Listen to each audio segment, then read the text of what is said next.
सुंदर वन जंगल में बारिश का मौसम था। सभी पक्षी बारिश के मजे को दोबारा करने के लिए टोनी चिड़िया से पकौड़े खाने आते थे। आज भी जंगल में बारिश हो रही थी और टोनी चिड़िया के दुकान पर पक्षी का रस था। अरे वाह टोनी बहन, आज तो पकौड़े और भी मजे के हैं। पता नहीं आपके पंख में ऐसा कौन सा जादू है। यह तो आपने बिल्कुल ठीक कहा बंटी भाई, टोनी जैसे पकौड़े तो पूरे जंगल में कोई नहीं बनाता। टोनी चिड़िया आधा किलो पकौड़े मुझे भी पैक कर दो। टोनी चिड़िया जिस जंगल में रहती थी उसी जंगल में एक भाई गिद्ध भी था। वह सारे कारोबारी पक्षी से रोजाना 0-0 लेता था। टोनी चिड़िया ला मुझे मेरे 1000 दो, पहले ही तुमने 2 दिन से कोई पैसे नहीं दिए।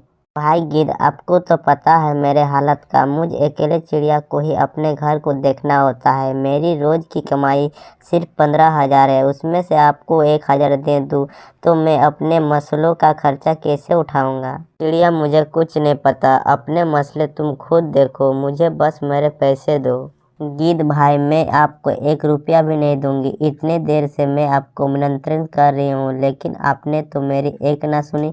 अगर अब आपने मुझे तंग किया तो मैं जंगल के राजा शेर के पास जाऊंगी और उनसे आपकी शिकायत करूंगी। टोनी चिड़िया की यह बात सुनकर गिद्ध वहां से भाग जाता है। गिद्ध को टोनी चिड़िया पर बहुत गुस्सा आता है और वह अपने घर जाकर टोनी चिड़िया से बदला लेने की तरकीबें सोचने लगता है। बहुत सोचने के बाद उसे एक आइडिया आता है और वह अपने नौकर कालू कौवे को बुलाता है। गिद्ध कालू कौवे को बुलाकर सारी बात समझाता है और टोनी चिड़िया के पकौड़े में कुछ मिलाने को कहता है, जिसकी वजह से टोनी के सारे पकौड़े खराब हो जाएंगे। जी मालिक, जैसा आपने कहा मैं वैसा ही करूँगा। अगले रोज जब टोनी चिड़िया अपनी दुकान पर आकर पकौड़े बनाने लगती है तो उसे याद आता है, ओहो मैं तो लकड़ियाँ लाना तो भूल ही गई। अब मैं आग कैसे जलाऊंगी। एक काम करती हूँ, घर जाकर लकड़ियाँ लेकर आती हूँ।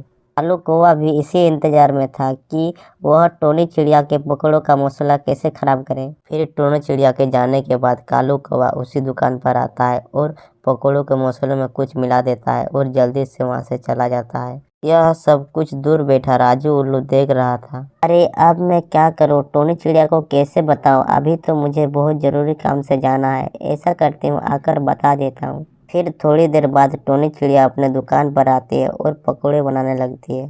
टोनी बहन, 1 प्लेट पकौड़े देना तो। ये लो लाडो चिड़िया अपने पकौड़े। टोनी चिड़िया 1 प्लेट मुझे भी देना ना। फिर टोनी चिड़िया मिट्ठू तोते को भी पकौड़े दे देती है। मिट्टी वाले पकौड़े खाकर सभी पक्षियों को बहुत गुस्सा आता है। टोनी चिड़िया, यह आज तुमने कैसे पकौड़े बनाए हैं। तुम्हारा दुकान क्या चल गई। तुमने तो लालच में आ गया और तुमने मिलावट शुरू कर दी।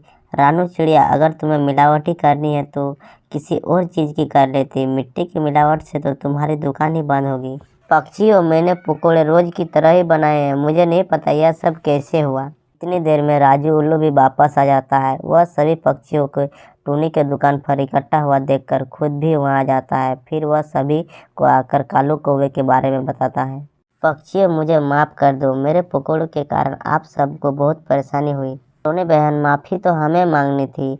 हमने बिना सारी बात जाने ही आप पर शक किया।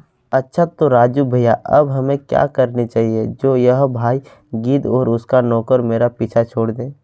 फिर पास खड़ा एक और पक्षी कहता है, टोनी चिड़िया, मैं इस भाई गिद्ध से बहुत परेशान हूँ। इतनी तो हमारी कमाई नहीं जितने यह हमसे पैसे लेता। पक्षियों, हम सबको जंगल के राजा शेर के पास जाना चाहिए और जाकर भाई गिद्ध की भाईगिरी के बारे में बताना चाहिए। सारे पक्षियों को राजा शेर के पास जाते हुए कालू कौवा देख लेता है और वह आकर भाई गिद्ध को बताता है। फिर भाई गिद्ध जल्दी जल्दी जंगल से भागने की तैयारी में लग जाता है, लेकिन इतनी देर में राजा शेर के सिपाही आकर भाई गिद्ध और कालू कौवे को पकड़ लेते हैं और राजा शेर के पास ले आते हैं। चमचम, गिद्ध और कालू कौवे को 6 महीने की सजा होगी और 6 महीने में इन्हें सारे हमारे महल में रहकर खिदमत करनी होगी। अब फिर से सभी पक्षियाँ टोनी चिड़िया के पकौड़े की दुकान पर आने लगे और मज़े से टोनी के पकौड़े खाने लगे।